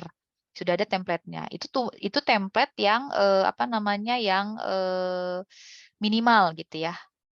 Nah, jadi ada beberapa pasal gitu. Jadi minimal memuat misalnya harus 20 pasal gitu ya. Nanti ini di materi nanti ya di kontrak, tapi sedikit saya singgung. Itu ada memuat di situ. Nah, ada ketentuannya. Jadi udah ada template-nya. Ada template-nya itu misalnya 20 pasal. Boleh tidak dikurangi? Nggak boleh kalau dikurangi. Yang boleh ditambah. Pasalnya mau ditambah jadi 25, Bu. Ada tambahan pasal-pasal berikutnya itu boleh. Ya. Begitupun standar kontraknya untuk internasional. Surat perjanjiannya itu ya, atau ya kontraknya itu ya, yang ada pasal-pasalnya, itu juga sudah ada template-nya dan sudah ada pasalnya gitu ya. Ditambahkan boleh? Boleh. Ya, dikurangi nggak boleh. Ya, itu tinggal diisi. Nanti disepakati ya. Jadi misalnya pasal 1 harus memuat ini. Ya, nah jadi diberikan tuh narasinya harus memuat ini. Ya udah tinggal diisi nanti oleh si pengguna dan penyedia. Pasal 2 harus memuat ini, nanti diisi. Ya. Jadi nggak boleh keluar dari ketentuan itu gitu ya. Tapi tadi menambahkan boleh. Nah, tapi kalau kontrak internasional pun itu sekarang sudah baku ya, jadi sudah ada semenjak apa? Semenjak FIDIK diberlakukan atau di apa tuh namanya dibakukan, bukan diberlakukan, maaf, dibakukan oleh PUPR. Jadi sudah kalau kontrak internasional pakai itu. Bu kalau mau pakainya nggak kontrak FIDIK boleh nggak? Boleh. Silahkan, tergantung apa? Tergantung nanti lendernya. Lendernya mau apa? Nah itu nanti ya kontrak internasional di akhir pertemuan biasanya disampaikan ya nanti ya. Ini dokumen kontrak. Ya. Oh ya, makanya kalau saya udah bilang belum ya di kelas ini, kalau barangkali ada teman-teman di sini yang memang sedang banyak mempelajari kontrak ya, karena kan kalau sipil ini kan Anda bisa macam-macam ya, bisa ke kontraktor, bisa konsultan, bisa ke owner, bisa ke LKPP. Bu, kita bisa gitu kerja ke LKPP? Bisa ya. Di sana juga kan ada bidang tender-tender gitu kan Anda ini bisa tuh masuk ke LKPP. Mau masuk ke mana lagi? Kementerian yang lainnya juga ada gitu ya. Selain itu yang banyak lagi BANI misalnya. BANI itu Badan Arbitrase Nasional Indonesia. Nah, kemudian nanti kerjanya apa itu? Itu selain memang menyelesaikan dispute, kemudian dia juga personil-personilnya juga banyak yang melakukan proses review kontrak. Bu, kontrak harus direview. Ya, kontrak harus direview. Ya, untuk apa? Untuk biasanya pekerjaan yang paketnya itu di atas 100 M. Ya, 100 M itu melalui jalur review kontrak dulu. Oleh siapa? Oleh apa namanya? Oleh tim, oleh ahli. Ahli apa? Ahli kontrak ya. Nah, Anda juga boleh kalau misalnya perlu referensi buku itu bisa gunakan buku Nazarkan Yasin ya. Yang warna merah itu mengenal kontrak konstruksi di Indonesia. Dan satu lagi tentang alternatif penyelesaian sengketa. Itu warna biru ya, boleh pakai itu kalau perlu referensi buku. Di saya ada, nanti kalau misalnya Anda mau fotokopi boleh ya. Saya nggak punya elektroniknya, saya punya bukunya. Nanti kalau Anda mau fotokopi boleh nanti di kuliah luring ya. Silahkan kalau misalnya perlu dan pengen punya aja dulu Bu gitu misalnya. Nggak apa-apa, silahkan ya. Karena itu agak sulit sekarang nyari buku itu. Di Togamas tuh udah nggak ada terakhir kemarin ya, udah beberapa tahun yang lalu udah nggak ada. Nah ini ya, ini syarat-syarat umum kontrak, syarat-syarat khusus kontrak ya. Terus dokumen lainnya ya, ini bagian kesatuan yang ada di dalam dokumen kontrak. Surat penunjukan, surat penawaran, spesifikasi ya, gambar ya. Kemudian adendum, misalnya ada adendum misalnya ya, perubahan adendum tuh ya. Nah, terus daftar kuantitas, harga, dan lainnya ya. Berita acaranya juga ada di situ ya. Berita acara proses unwizing misalnya, berita acara proses penunjukan pemenang. Nah, di sini itu merupakan bagian dari dokumen kontrak ini ya. Nah, dokumen kontrak ini tuh nanti akan diunggah di dalam sistem itu oleh siapa? Oleh PPK. Akan diunggah di sana. Ya, jadi nanti apa namanya 3 dokumen ini tuh ada di dalam LPSE, di dalam bukan LPSE maaf, SPSE. Sistem pengadaan secara elektronik, kan nama aplikasinya SPSE ya. Itu dia ada di situ diunggah ya. Berarti sampai situ Bu, iya sampai tahapan pengadaan saja ya. Sekarang kita lagi mengembangkan ya, ya harusnya sih sekarang ya, mungkin mudah-mudahan nanti mungkin Anda udah umur ya 10 tahun lagi lah, mungkin kita berharap mengembangkan produk-produk di saat tahapan pelaksanaan konstruksinya ya. Biasanya kan saat ini itu kan proyek-proyek pemerintah itu tahapan pelaksanaannya itu dokumennya dalam bentuk hard ya, belum soft. Ya sehingga kalau misalnya nanti dicek itu ya datanya di mana-mana gitu ya. Nah, harusnya mungkin nanti ya nggak tahu, saya sih terbayang di pelaksanaan konstruksi juga ada suatu sistem yang mengatur ya, sistem apa, sistem informasi telekomunikasi informasi gitu yang mengatur apa, mengatur proses administrasi dan pemberkasan selama tahap pelaksanaan konstruksi. Itu kan lebih baik juga gitu ya. Ya, jadi semuanya diunggah gitu ya. Jadi kalau ada apa-apa tuh bisa dicek dari tahapan awal tuh ya sampai terakhir, sampai serah terima proyek ya. Nah, ini tahap penyusunan kontrak ya. Ini dari mulai perencanaan, penjelasan transaksi kontrak, ini pemahaman ya, kemudian persiapan pemilihan ya, sampai nanti pelaksanaan pemilihan, penandatanganan kontrak, dan pelaksanaan kontraknya. Ya, ini bentuk kontraknya ya. Nah ini berdasarkan jumlah dokumen, tadi ya dokumen pengadaan itu 1 buah, dokumen penawaran sejumlah penyedia yang mengikuti tender, dokumen kontrak juga 1 buah ya.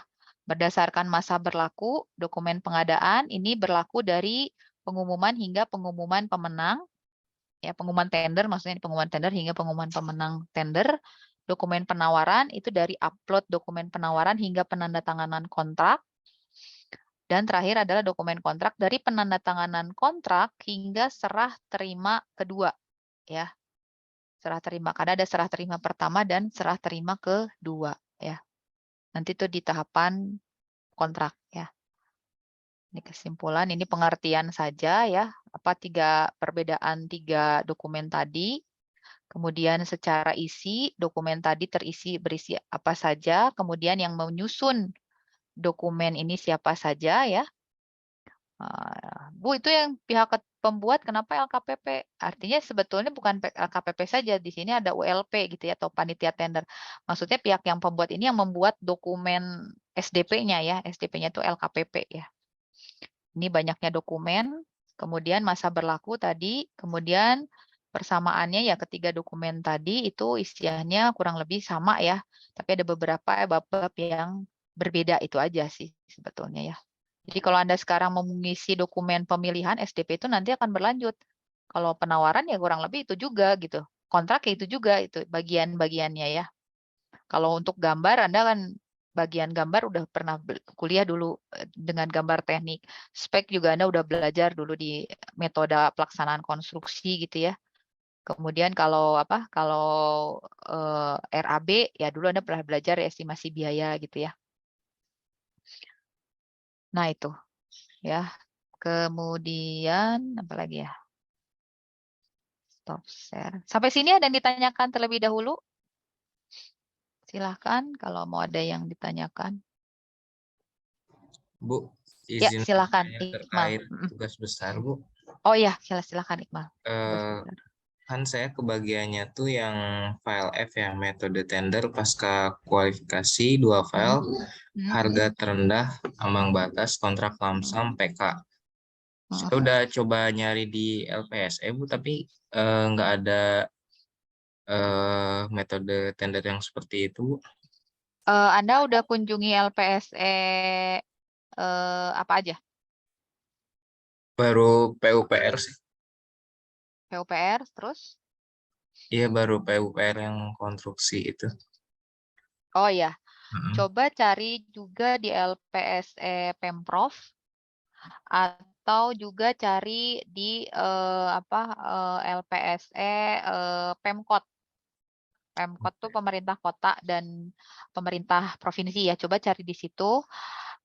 Anda masuknya memang ke pasca kualifikasi. Ini agak unik nih, karena pasca kualifikasi tapi dia 2 file. Iya, nah itu. Ya, itu kan memang Banyaknya ada yang prakualifikasi 2 2 file. ya. Iya, betul, betul. Jadi kalau Anda cari yang pasca, clue-nya gini. Kalau Anda pasca kualifikasi 2 file berarti itu adanya di paket-paket pekerjaan 1 di bawah 100 miliar. Di bawah 100 miliar itu pasca masuknya. Kemudian dia 2 file. 2 file berarti dia itu aturan yang yang lama ya. Yang lama tuh berarti apa? Jadi Anda harus masuknya ke paket-paket tender di bawah tahun 2016 ya. Nah, biasanya juga karena ini di bawah 100 M, ambilnya paket-paket yang diumumkan sama Pemkot atau Pemprov. Karena kalau PU tuh rata-rata besar-besar tuh. Besar-besar dan dia besar-besar terus pakainya satu file banyaknya. Jadi coba Anda kunjungi dulu ke LPSE Pemprov, misalnya Pemprov Jabar, Pemprov Jatim, atau Pemprov Jateng. Coba cari dulu di situ, kan bisa di-search di situ ada tahun anggarannya gitu ya. Nanti Anda coba search dari 2016 ke bawah ya. Kalau Anda iseng 2018 juga boleh juga coba gitu, siapa tahu ada kalau di Pemprov. Kalau nggak ketemu lagi di Pemprov terbesar itu ya, jadi kan Pemprov terbesar itu LPSC-nya yang Pulau Jawa gitu ya. Coba nanti mundur lagi ke Pemkot ya. Pemkot apa? Pemkot Bandung ya. Pemkot Bandung itu punya LPSC juga. Pemkot Bandung, Pemkot Cimahi juga punya LPSC dan Pemkot coba juga Pemkot Jakarta, DKI Jakarta ya. Itu juga bisa dicoba ke sana juga ya. Ya, coba dicari ke situ. Nanti kalau masih belum ketemu, saya udah cari ke sini Bu, cari ke sini, cari ke sini, cari ke sini, kemana-mana nggak ada. Anda boleh japri saya. Nanti ada yang saya ubah apanya gitu. Ya, tapi harusnya nemu sih gitu. Memang ini tergantung eh, ketekunan ya. Jadi tapi Anda kalau misalnya Bu, aduh saya kebagiannya kayak gini nih, teman-teman saya mau kebagiannya gampang. Jangan berkecil hati ya. Jadi Anda jadi justru bisa eh, apa berjalan-jalan ke LPSM manapun gitu. Ini kan kalau nggak dikasih tugas, kan kalau mahasiswa kan kalau dikasih tugasnya yang gampang, yang kebagiannya gampang kan pasti akan buka itu aja gitu. Satu, oh udah dapet nih udah aja.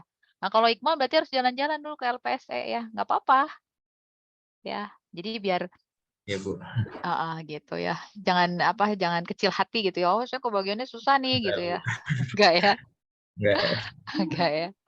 Ya gitu ya. Saya juga kadang-kadang kalau mahasiswa PKL, kadang-kadang gini ya, ada mahasiswa PKL tuh kan dia kalau kemarin kan COVID ya, tapi kemarin-kemarin sebelum COVID atau sekarang sudah mulai ada beberapa mahasiswa itu yang mengeluh, Bu, saya harus ke proyek tiap hari gitu. PKL ke proyek tiap hari. Ya, harusnya kan PKL itu memang ke proyek tiap hari gitu ya. Tapi ada beberapa memang mahasiswa yang mengeluh, "Oh, harus tiap hari ke proyek, di proyek tuh Bu katanya harus diem lagi, harus ke lapangan sering. Teman saya tuh PKL-nya enak Bu, seminggu cuma 2 kali ke proyeknya dibolehin begitu. Nah saya kadang-kadang, justru Anda tuh kalau lama-lama sering ke proyek justru enak kan, jadinya Anda bisa tahu gitu pengalaman di sana seperti apa gitu kan, nanti Anda kerjanya di dunia industri konstruksi. Jadi ini kan gitu ya, kalau teman Anda tuh justru, nggak banyak tuh pengalamannya gitu loh. Jadi ada ada hikmahnya gitu ya, gitu ya. Nggak apa-apa ya Iqbal ya, cari dulu ya. Ya, baik, Bu. Terima kasih, Bu. Ya, sama-sama. Yang lain ada pertanyaan?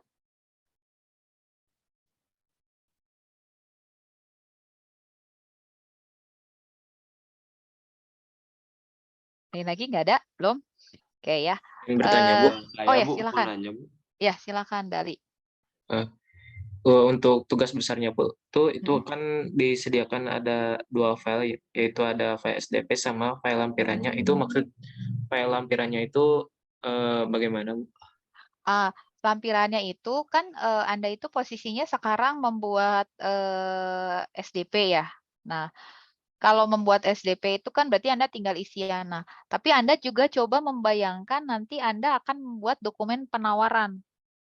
Nah, sehingga apa? Sehingga lampiran ini diperlukan. Jadi lampirannya ini adalah contoh SBU misalnya. Contoh SBU itu seperti apa? Contoh SIUJK itu seperti apa? Anda cari gitu ya. Kemudian contoh daftar alat itu seperti apa? Contoh NPWP perusahaan itu seperti apa ya? Perusahaan kontraktor tentunya ya. Kemudian contoh metode kerja yang ditawarkan oleh kontraktor itu sih seperti apa kalau di dokumen penawaran.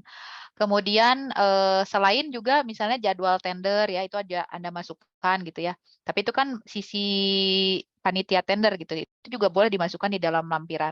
Nah, sisanya itu adalah hal-hal yang memang akan menjadi dokumen penawaran. Nah, karena untuk mengakses itu agak sulit gitu ya.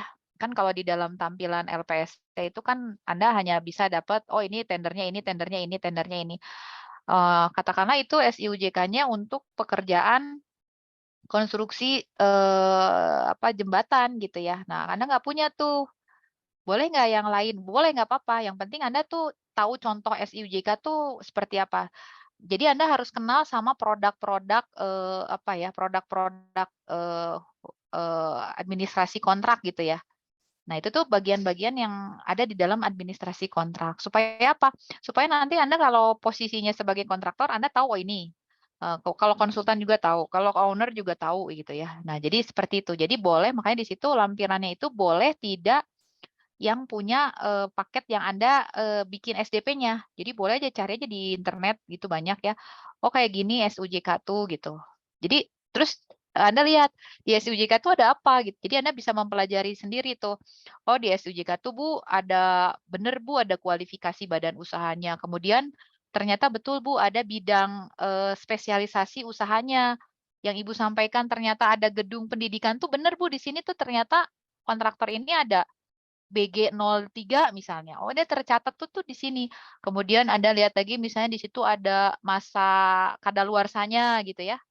Ada hal-hal apa aja tuh di dalam SIUJK gitu ya, di dalam administrasi kontrak itu ya. Itu kan bagian berkas administrasi kontrak. Kemudian misalnya NPWP itu seperti ini gitu.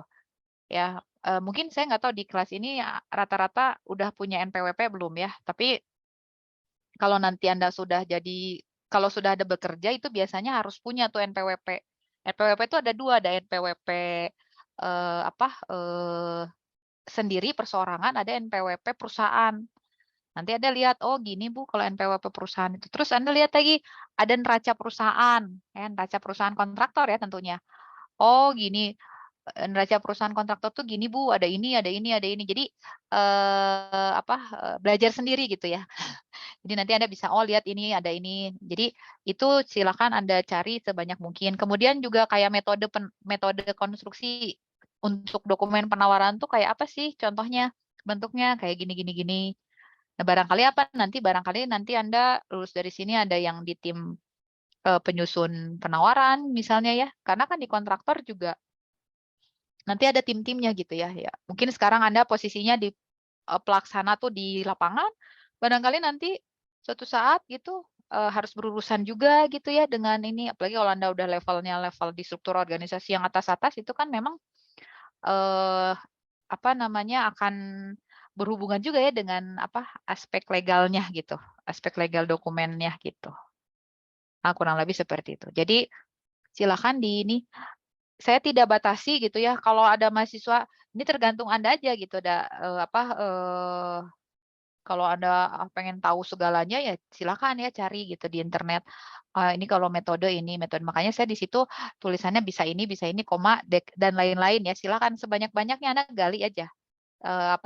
Gali potensi Anda masing-masing gitu ya. Gitu. Ya boleh. Ya. Kurang lebih begitu. Ada lagi yang ditanyakan? Ibu mau nanya, Ya, silakan. Kalau untuk tahu Hana. berapa persen TKDN itu gimana ya, Bu? Itu ada aturannya. Hmm. Ada aturannya, bisa di-download. TKDN-nya harus berapa persen, ketentuannya perlu berapa persen, itu aturan Menteri apa itu tuh? Kementerian ya, masing-masing untuk alat ini, untuk material ini. Ya, saya juga nggak hafal. Ini juga sebenarnya bagian dari tugas juga yang Anda harus buat ya. Jadi nanti ada tugasnya lagi ya, Hana ya. Nanti ada kebagian kelompok. Nanti saya buat kelompok 2 orang ya. Jadi Anda mencari materi tentang, ada yang kebagian tentang ini, kebagian tentang ini, kebagian tentang ini gitu ya. Terus nanti Anda presentasikan gitu. Jadi sekali-kali gitu yang presentasi Anda gitu, jangan saya terus. Gitu, Hana. Iya, Bu. Kalau Ya. dari produknya itu tahu persennya gimana, Bu? Kayak kemarin yang lift itu kan akhirnya dipilih Mitsubishi karena TKDN-nya standarnya memenuhi gitu. Iya, Tahu betul. itu Jadi ketentuannya misalnya harus 20% mengandung unsur TKDN liftnya itu misalnya. Kemudian kita datangi si ininya, si suppliernya, distributor ininya ya ke Jakarta, dilihat di situ. Di situ ada di speknya. Memang speknya kan kita taunya secara umum ya. Anda kan kalau tahu spek lift tuh kan tahu liftnya tuh segini, kapasitas segini sih. Tapi spesifikasi detailnya itu kita mendatangi kantornya ya. Begitu sih. Soalnya gimana ya, kalau barang-barang pemerintah ya artinya bersumber dari dana pemerintah tuh memang perlu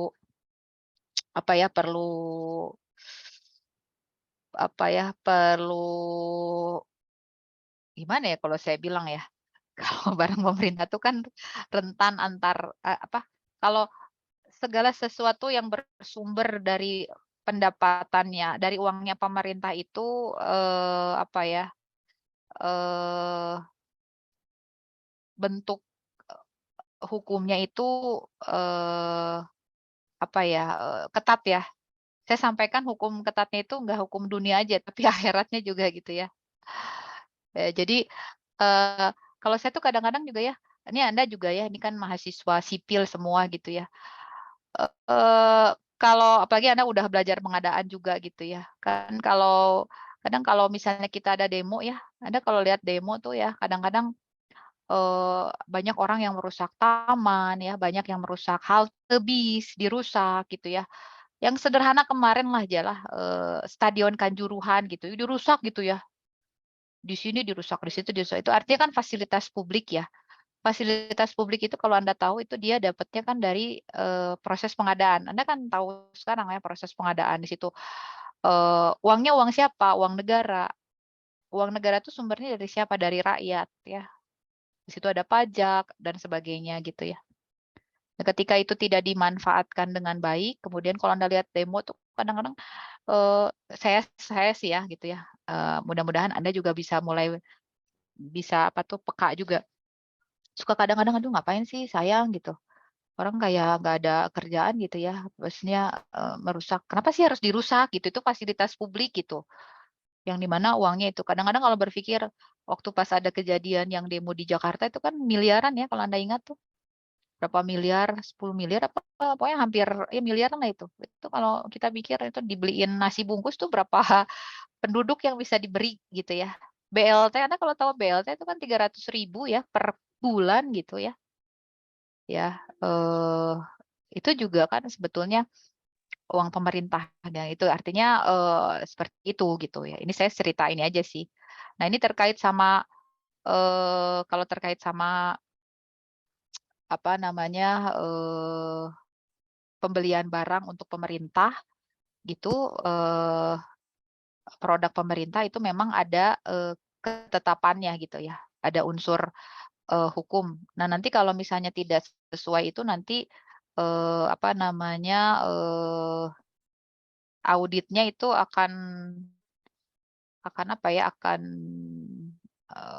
cukup ini ya, sehingga nanti konsekuensinya kalau tidak sesuai itu ya pengembalian uang ke negara ya. pengembalian uang ke negara. Ya, kalau yang sampai tidak terpenuhi, hal yang tidak terpenuhi itu nanti pengembalian ke negara. Siapa yang harus mengganti rugi itu? Tentu orang yang terlibat di situ gitu ya.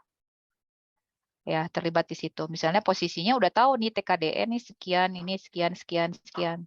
Nanti dites ternyata atau dicek gitu ya. Barangkali nanti dicek gitu ya. Tidak memenuhi gitu ya. Kalau tidak memenuhi nanti siapa yang harus mengganti ya? Kita gitu ya, selaku pelaku pengadaan ya. Anda gitu kalau nanti terlibat di proses pengadaan gitu. Seperti itu gitu. Sama halnya kalau misalnya di konstruksi, kalau misalnya kontraktor misalnya mengerjakan suatu konstruksi, katakanlah tiang panjang. Kemudian dilakukan tes PDA misalnya tidak sesuai speknya misalnya. Kan harus dibongkar. Siapa yang harus menanggung itu? Kontraktor. Ya, kontraktor gitu. Harus menanggung itu ya. Yang menanggungnya selain biaya pembongkaran tentu juga harus menanggung juga biaya yang konstruksinya lagi yang harus sesuai tentunya dengan spek. Nah, kalau ketentuan ini siapa yang pegang? Ya owner kan, artinya pemerintah. Nanti ke siapa kalau yang harus, Anda kan udah tahu ya pelaku pengadaan di pemerintah siapa-siapa saja. Siapa nanti berarti yang harus mengganti? Yang menyusun speknya. Ya, yang menyusun speknya ya. Yang menyusun speknya Bu, konsultan perencana, berarti konsultan perencana dong Bu yang ganti. Enggak, karena itu kan aturannya pemerintah. Ya. Jadi dua pihak sebetulnya. Konsultan perencana kan udah tahu juga, di samping itu juga adalah di situ adalah PPK. PPK-nya udah tahu kan di situ harus ini, harus ini, harus ini. Berarti nanti harus dicari. Nah, makanya kan saya sempat bilang waktu di minggu keberapa itu ya, pihak-pihak yang terlibat dalam proses pengadaan ada PPK. Bu, bagaimana kalau PPK-nya bukan orang sipil, tapi dia ngerjain bangunan sipil atau bangunan gedung? Nah, tadi yang sempat saya sampaikan, dia akan membentuk tim khusus ya, tim. Dan itu boleh ya, tim yang tentu di dalamnya termuat ya atau terdiri dari personil yang memiliki bidang keahlian teknik sipil tentunya gitu. Gitu Hana. Detailnya sih lihat dari situ ya. Jadi kalau kayak saya juga baru tahu sih gitu ya. Jadi, oh dari sini ya kalau detailnya itu kayak baju ya. Kalau Anda lihat baju ya, Anda lihat di situ kan ada kandungan polyester berapa persen gitu ya. Anda kalau lihat ya baju gitu ya, ya bajunya yang biasanya yang baju yang agak-agak bermerek lah ya, bukan agak bermerek, bermerek lah misalnya. Anda lihat itu di belakangnya itu biasanya dia ada kandungan polyester segini, ini gitu ya. Nah, tapi kan kita cuma tahu, oh ini gitu kan. Nah, itu dari kandungan. Kemudian biasanya dia nanti didaftarkan juga, didaftarkan ke Kementerian. Ya, jadi banyak sebetulnya sekarang tuh temuan juga bahwa agregat-agregat kita tuh belum terdaftar juga gitu secara nasional. Padahal itu produknya nasional gitu ya. Jadi dari kandungan material dan memang juga syarat administratifnya gitu ya. Kemarin juga, waduh ini produk kita gitu ya, agregat gitu ya. Dari sini itu tuh belum di ini kan ya, belum disertifikasikan gitu ya, ternyata gitu ya. Padahal itu produk Indonesia. Ada juga yang seperti itu. Ya. Nah, seperti itu kurang lebih Hana. Oh iya, jelas Bu. Makasih Bu. Ya, sama-sama ya. Yang belum tersertifikasi ini sekarang bukan saja tersertifikasi ini fasilitas pembelajaran ya. Fasilitas pembelajaran e-learning ini juga kita sekarang terhambat dengan TKDN ini gitu ya. Kenapa? Kalau ini sih bukan karena belum terdaftar, memang kita nih di negara kita produk-produk untuk fasilitas pembelajaran itu memang TKDN-nya belum memenuhi gitu, ya, belum memenuhi gitu. Jadi ya apa ya tadinya kan kita merancang yang RPL itu ada ini, ada itu, ada ini, tapi terkendala ya ternyata kemarin nggak bisa tuh proses pengadaannya gitu karena barang-barangnya ya itu ya, ya sederhanalah Zoom saja. Nah, Zoom ini kan bukan punyanya Indonesia nih. Zoom ya, aplikasi Zoom. Ya, tapi karena kalau Zoom kan memang tidak mahal lah ya, jadi kita bisa anggarkan lah dari yang lain gitu. Tapi kalau fasilitas pembelajaran kan Anda tahu sendiri lah ya, harganya mungkin berapa, apa yang sedang IT gitu ya. Ini kurang lebih lah seperti itu. Oke, ada yang ditanyakan lagi?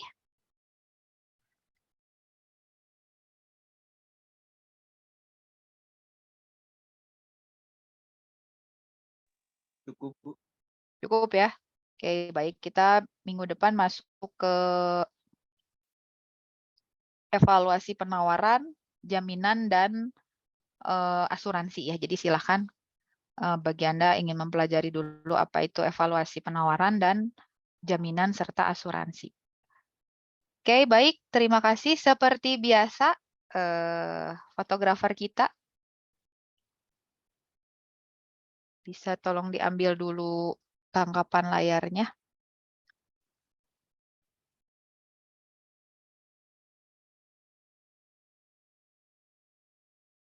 Silahkan. Ini Mas Dali atau Pak Dali, silahkan. Ya. Oke, silahkan. Dibuka kameranya.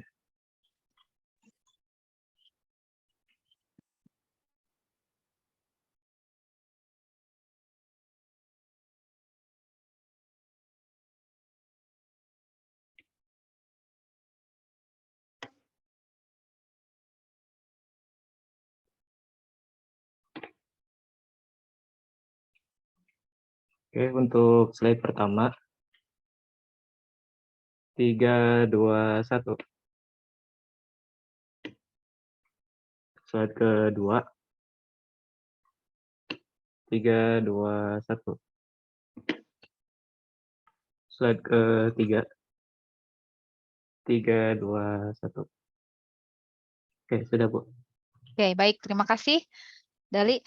Oke, itu saja. Kita lanjutkan pertemuannya hari Kamis depan ya.